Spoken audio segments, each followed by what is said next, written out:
Hey, everybody, welcome back into another edition of the drbicuspid.com podcast. My name is Kevin Henry, editor in chief for Dr. Bicuspid. Thrilled to welcome back in good friend, great contributor, and an excellent thought leader in our industry, and that is Dr. Roger Levin. Dr. Levin, always good to see you, my friend. Kevin, it's great. I love this series we're doing.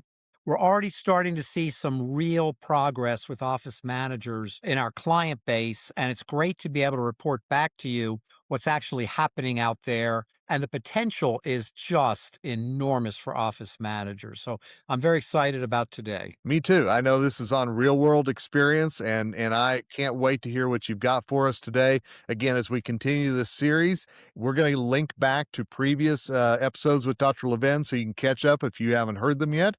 But Dr. Levin, I'm going to turn it over to you, then probably ask you a question or two at the end. Thank you, Kevin. And today we're going to talk about office managers and how to run meetings and why meetings are so important. But let me give the background again. The way this came about is Levin Group spent 2 years doing research on dental office managers. And we found this startling statistic, which it was not shocking, but it was still startling, that 96% of dental office managers do not have a management education or background or experience in their history. So we're taking these wonderful people who want to do a great job and we're giving them a title office manager, or we're promoting them with some more responsibility. I'm not sure all dentists understand what it means to be an office manager. So we defined it in our new consulting program, the Office Manager Mastery Program.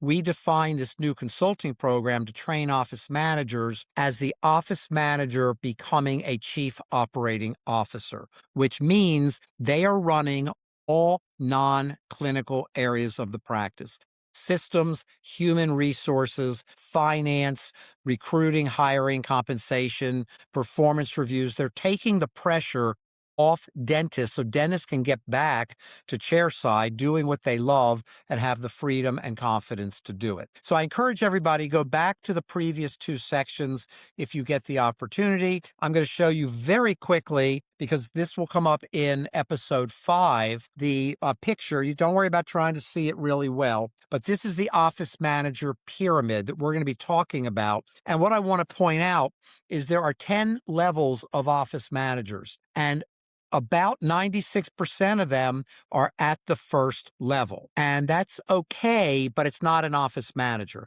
That level is very low level, not running all non-clinical areas, sometimes not managing the team, not handling hire and terminations, not handling team skill sets and performance, not handling systems implementation, and so on. So we're going to talk in future episodes about this pyramid. We're going to have an episode just on the pyramid and how you bring your office manager up from a very functional low level to a people level where they manage the team. Every dentist would love to get team issues off their back, and then how they become strategic, making them almost a partner, not equity partner, but partner in the practice. Okay, so today let's talk about 10 factors of meetings. If you're going to be a manager, your tool is a meeting. If you're going to be a carpenter, it's a hammer and screwdriver. If you're going to be an electrician, it's wires. If you're going to be an HVAC, it's HVAC equipment and installation. And if you're going to be a manager, your tool is meetings. Now, you have lots of conversations in general, and you have private conversations for corrective behavior, but there are 3 meetings every practice should have on a consistent basis. One is the morning meeting. Every day you have patients, there's a 10-minute morning meeting. That meeting has one goal. Always ask, Roger, what's the goal of the meeting or the goal of what you're saying? I always go back to the goal. The goal is organizing today. We have shown in our management consulting and now in our office manager training programs that you can eliminate, imagine this, Kevin, 50% of the questions that a dentist gets during the workday if you have a proper morning meeting. We'll be back to that. Number 2 is the monthly staff meeting. Dentists should not worry about this. Office managers create an agenda of what they need to cover. They meet with the doctors and add in what they want to cover. They prioritize it. Sometimes we teach them how to put a time next to each line item. This gets 15 minutes. This gets 30 minutes. A lot of meetings, they run all over the place and they digress, and you have discussions about things that are never going to actually happen. We're never really going to do it. So why are we talking about it? Or people have political agendas. A hygienist is mad at an assistant, so she wants to, or vice versa. I'm not picking on any one person there. Or they might be mad at the dentist. I practiced for 10 years. I'm sure some staff members at times were mad at me, and they get political and they try to use a meeting to get something put in as a new rule or protocol that's not in the best interest of the practice. So with a very set agenda, I'll cover that again in a few minutes, you don't waste as much time. The monthly meeting is probably 2 hours. I mean, you need time to work with your team. You need time to improve your practice. You need time to train people and communicate to people and educate people.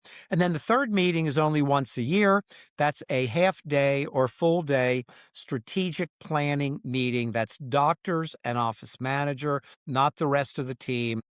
Usually, you can always make a call if you want to and do whatever you want, but strategic. Now, most office managers today are not strategic, and they're not running the monthly staff meeting, and they're often not even running the daily meeting. Office managers, by definition, manage. Manage means helping people do their jobs, helping them grow, not doing their jobs, not cleaning up their messes, but training them to independently do their jobs. And that's when you get in what I'm going to be showing you in this chart. This is when you get to those higher levels of office manager, of which there are just so few. One of our newest clients, the office manager called and told us how high level she was. And after spending 20 minutes asking questions, she was really a high level front desk person that had been given the title. And again, I'm not demeaning that. I know how we got here. I respect everybody and I respect these hardworking office managers,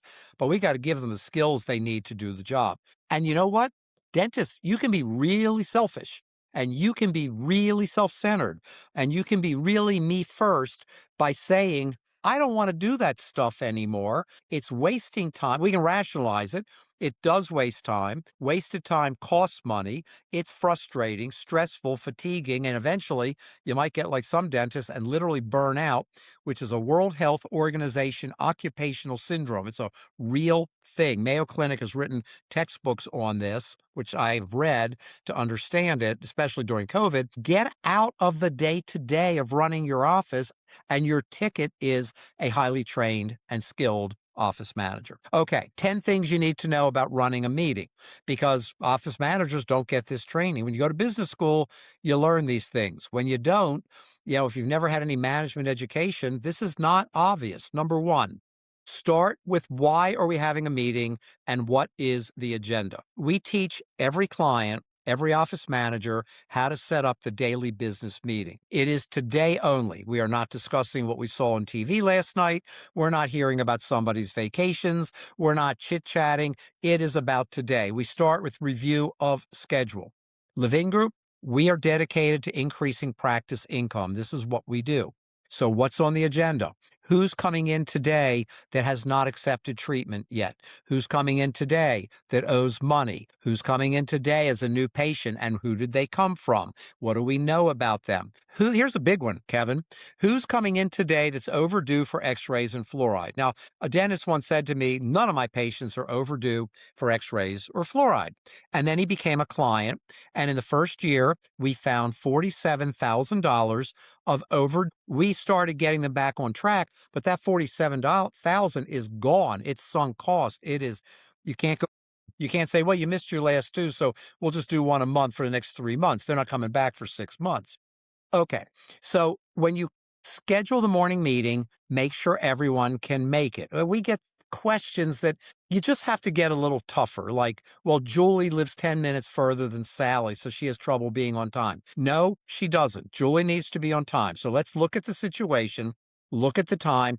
Meetings start on time. Otherwise, What good is 10 minutes? Now you're running late for your first patients. And by the way, as an aside, I wrote an article this morning about office managers, and I said one of the things they need to do is make sure everything is ready for tomorrow before you leave today. Trays are set up, checklists at the front desk of what's to be done. Nobody should be walking in the office in the morning and catching up from what they didn't get done or didn't organize yesterday. Great premise. You want to, I have a new term, Kevin, radical simplicity. Dentistry's gotten way too complicated. And radical simplicity, one thing you do is you organize. Don't leave till everything's set up and ready for tomorrow. And administrative people are not exempt from this at all. You got to call 10 patients. What are their names? What are their phone numbers? Where's the list? So in the morning meeting, we also go over what emergency calls are sitting on our voicemail from last night that we have to get in. The doctors, we have doctors that just do whatever they want. They got to make a phone call at 4 o'clock. The patient's sitting there. So, and dentists say, "Oh, I don't do that." And yeah, we find that they do. So again, what doctor issues are you doctors? What do you have today? Do you need to be at a certain time? Is there a call you're expecting? Do you need me to call the lab for you? Did you think of anything last night that I need to follow up on?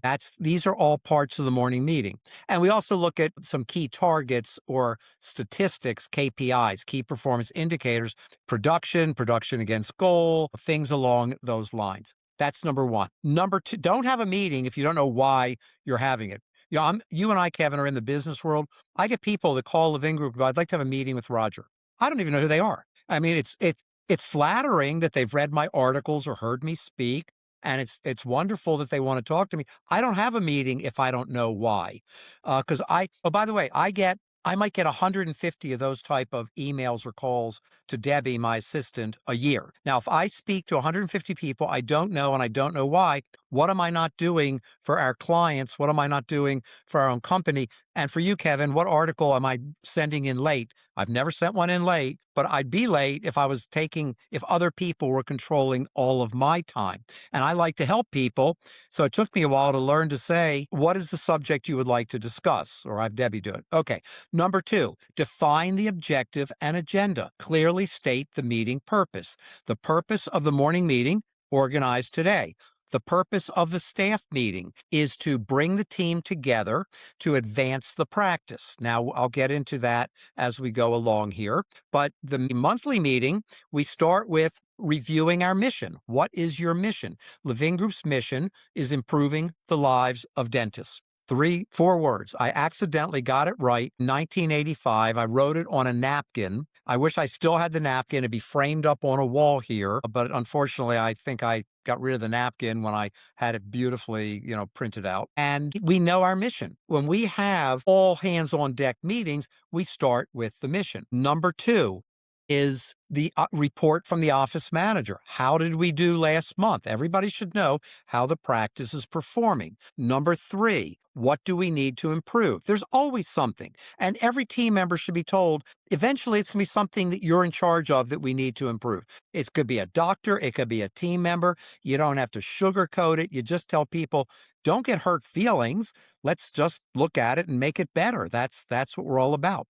We look at something I call 3 improvements for the month. Every month, we identify 3 key improvements we're going to make in the next 30 days. Then we have communication. What does the dentist or office manager need to tell the team? We're bringing in an associate. We're going to stop handling insurance ourselves and use an outsourced insurance provider. We're buying a new piece of technology. Assistants, don't be scared. You'll learn to use it. And we're going to do milling or something along those lines, some CAD CAM or whatever it is. Hygienists, we're going to add a new type of procedure, or we want to work with you on how to tell every patient that we are now doing sleep or aligners or whatever the case may be. And then the last one is training. Sometimes there's training. Let's spend 30 minutes of this meeting training on the new scripting so that every new patient, we have a system in our management program called the new patient experience. It raises case acceptance by 40 to 45% every time, but everybody's involved from the front desk, the new patient phone call, to the day they come in, the confirmation call, I left that out, to when they come in, how the assistant greets them. step by step by step. Well, this is where we talk about these things. Number three, when you have a meeting, only invite the people that need to be there. Well, in the morning meeting, you invite the people who work in the morning. Now, there are people who don't come in till 11 or 1. Okay. Well, people said to me, so we shouldn't have a morning meeting because everybody's not there. No, no excuses. Stop the excuses. Your question is not, why do we not do it? Your question is, how do we make it work? You tag team it. Julie's in at 8. She's in the morning meeting. Sally comes in at 11. Julie briefs Sally. Okay. There's a handoff system. The staff meeting, we want everybody there. Don't have it on a day when somebody is off because they just missed the whole meeting. And then the annual strategic meeting is doctors and office managers. Don't make people sit through a whole day of stuff that you don't want to share with them yet and they don't want to hear about. They just don't care. I go to these CE courses and I see dentists when they're free, like a local AGD course, and they'll drag their whole front desk to a lecture on prosthetics. They don't care. They're on their phones, they're on Facebook, they're on Instagram, they're on TikTok. They do not want to be there. They want to be paid, but they don't want to be there. Okay, number four, start and end meetings on time. That's black and white. I don't need to say a lot about that. If you're going to have a meeting, if you don't start it on time, and by the way, who's late most of the time? The dentist, because we own the practice. We can't get fired. We are very busy, important people treating our patients. Structure the meeting so you can be on time. If you show up late, you're saying this meeting's not important. And end on time. The morning meeting, you don't want people starting to get antsy that they got to get up there and get a few things ready at the front desk to greet the patients. End the meeting on time. I hate meetings that don't start and end on time. And if I'm running it, it starts on time, and I guarantee you I will cut it off on time. One of the greatest companies, Fortune 500, I won't name them. We've actually consulted to them because they have a big dental division also. We do corporate consulting as well. And I've said to people, your son would be better off working there for 2 years or daughter than getting an MBA. This company has the best protocols for how to run business I've ever seen. I've learned so much from them over the last many years. And one thing you will hear them say, and they've got a language, they call it so and so speak, the name of their company. And you will hear them say, well, Kevin, it's 1 minute till the end. Kevin, I want to be respectful of your time. Meaning in 1 minute, we're cutting this thing off. People in that company, there's sometimes 7, 8 people on a Zoom call. They all know when it's done, it's done. You can move on to your next call or your next activity. Number five, point a facilitator and decider. That's a term I made up. You'll never see me use that word in one of your articles, Kevin, because it's not a word. Facilitator. Sometimes you need someone to be in charge. So who runs the morning meeting? The office manager. You're managing the practice. Why would the manager not run the meeting, not do all the talking, but run the meeting? And when it's time for the schedule review, the scheduling person or people do it. In the monthly staff meeting, if we're going to go over an area in hygiene, you don't need the front office manager talking about it. You don't need the front desk coordinator talking about it. You need the hygienist talking about it. Those are facilitators or the dentist. And the decider, meetings make decisions. If you have a meeting and don't make any decisions, then why have that meeting? It's absolutely a total waste. People have meetings just to talk. Forget it. Waste of time. I won't go to meetings that don't have decisions embedded in them. Now, occasionally you need a meeting to get ready for a meeting, but not really in a dental practice. Six, keep your updates brief. People talk too much.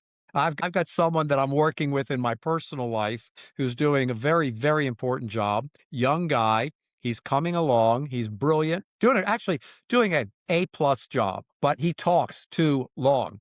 And when you're paying people like lawyers or accountants in your personal life, you don't need to pay them to listen to you. So I'm teaching this person, take the information, break it down to quick information. They'll ask if they need more information. So turn your 10 minutes into 2 minutes and see what else they need. Same thing in meetings. Sometimes people go on and on because they're uncomfortable. They don't want to insult somebody. So they're shaping it.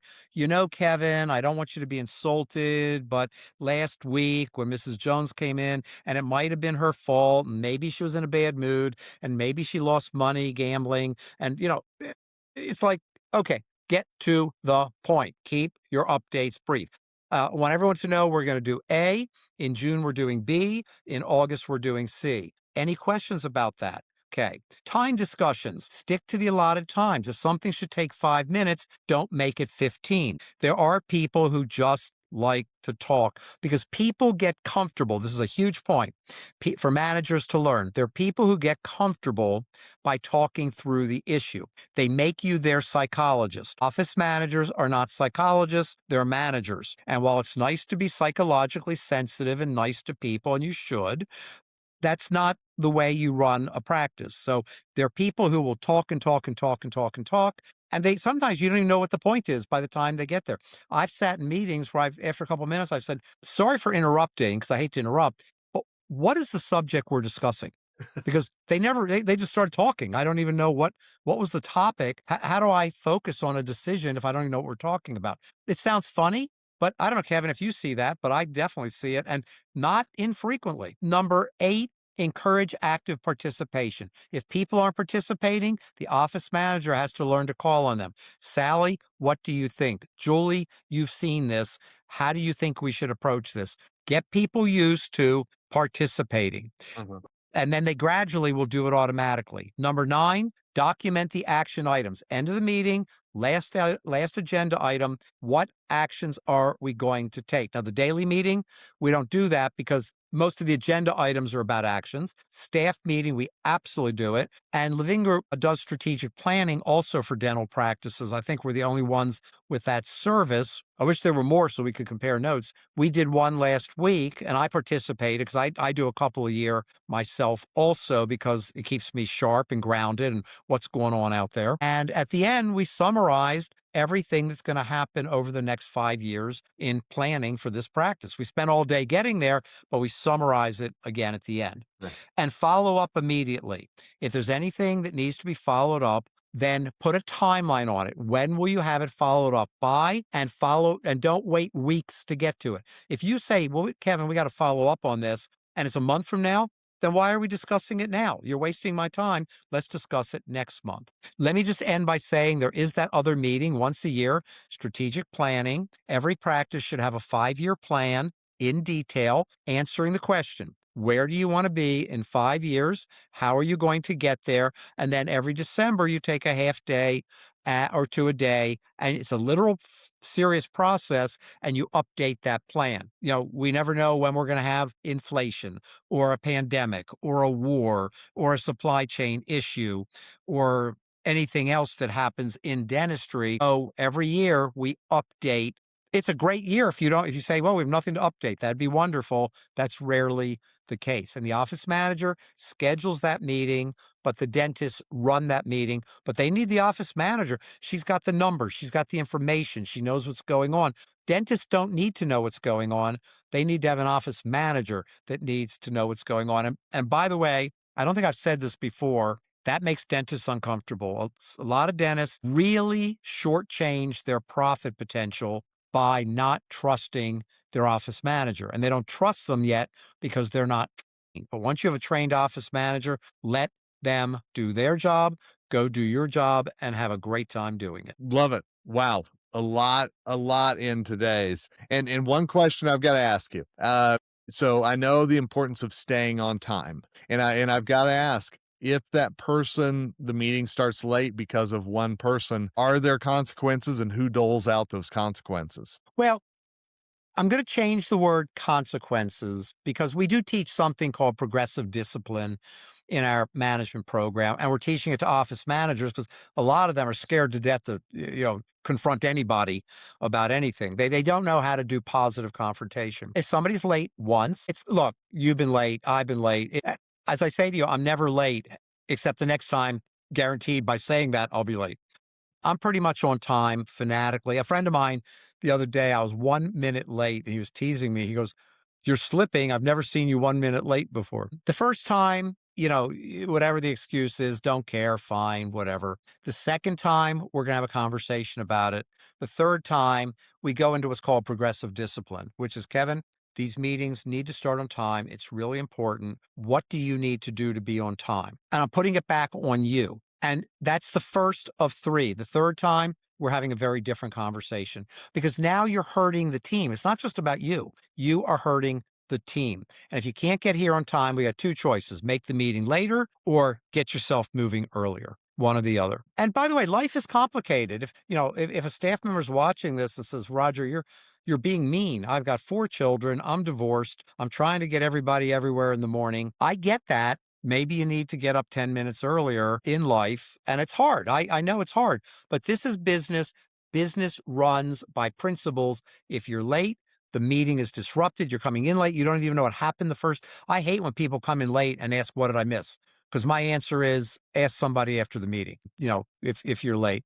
And if you're going to be late and you're stuck in traffic, put yourself on speaker. You can still participate. We have consultants sometimes. They're at the airport during our weekly national meeting. They're on speaker. And by the way, with the AirPods today, you can. I just talked to somebody today that had construction people using saws, electric saws in their house. He said, "Can you hear that?" Couldn't hear a thing. So you can kill the. Don't give me the. I don't want you to hear the background noise. Buy a pair of AirPods, AirPod Pros, and nobody's going to hear your background noise. You can eat lunch. You can choose lettuce. You can be in the airport. They might hear a little bit, but almost nothing. No, no excuses. How do we make it work? Is the question we always ask. Love that. No excuses and no excuses on not catching up on this series because it's been great so far. And Dr. Levin, I can't wait to see what's coming next. It's going to be awesome, my friend. I know Oh, you're that. gonna love it. You are going to love it. Yep. And you know the best thing, Kevin, it's really about helping everybody out there. That's what we want to do. And office managers really deserve the training now that they need to do the job. Dentistry is not just amalgam and porcelain fused to metal crowns and dentures anymore. It was when I started, but not anymore. Well, again, we're going to put if you're watching this on Dr. Bicuspid, the link to the previous podcast is in the article. If you're listening to this, it's in the show notes, as well as how to learn more about Dr. Levin and Levin Group. And again, Dr. Levin, I appreciate your thought leadership and you bringing this to the forefront. I think it's a fascinating topic. I'm loving this, and we're seeing. I mean, it's amazing the inquiries we're getting, and that tells me proportionally there's just huge interest in helping office managers, and just not enough out there. ADOM's a good organization. I really respect them. I've spoken for them. I endorse them, but we need comprehensive training today to make practices work. So it Thankful. can be a little bit of everything. Absolutely. Rising tide lifts all boats, no doubt Yep, about it. I So, agree. all right. Well, hey, there's more to come in this series. I can't wait for that to happen. And until then, and until next time, it's Kevin Henry, editor in chief for Dr. Bicuspid, signing off. And as always, wishing you nothing but success ahead.